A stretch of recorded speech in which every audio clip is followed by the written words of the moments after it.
Gabi guys, ug naadyo naigo sa si Teresin guys. Kabalo ba mo kinsa naigo sa si Teresin? Na knockout.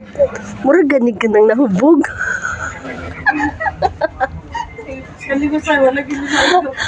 Nya, kabalo ba mo ako naginom kog si Teresin pero ako na knockout.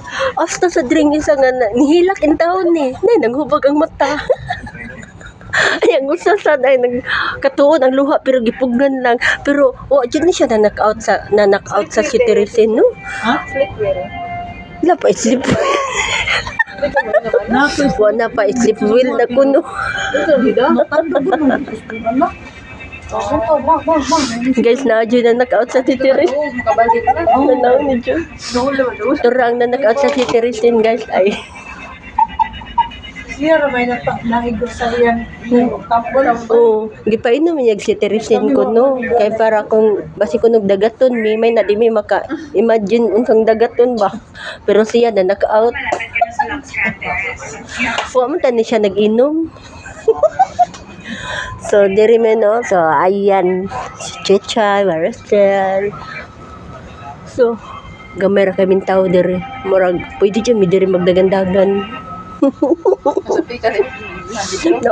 bugnaw dito speak up. Uy, hindi ko ganahan ato. Uy, bugnaw kayo. So, yun na niyang among butangan ni Maricel so with Arcon, with Salidas TV. Na pa man di signal. Hanto dyan ni maabot bohol na yung signal ang TV? Ha? Oh, na di signal. Bisag na nas loud. So, mao ni siya no, nag-invite naman sa Bohol og magdadyo mi tag usa ka sakong bugas ani guys. Di ba, Chay? Kaya na may usa ka buhok ang ni-back out. No? Nihila kang gitan ko, Chay. Ha? Nihila kang gitan. Kala ko ba? Klaro man ko di mo matao, nagila kay gimingaw taw ni siya siyang palalab. Ay, gimingaw.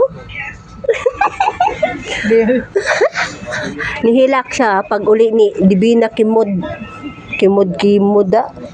No, nakapusing mo siya diri, hindi ko. May kay pusing-pusing oh. May kay pusing nimo diha inday niya na ang ending na naog ra dai ka. Nahadlok sa barko. Nahadlok ka sa Hoy Divina, nahadlok ka sa barko day. Sa barko. Sana all no ingon ani ang kwarto ba. Guys, nangandoy ko nga mag-inani ang akong kwarto puhon.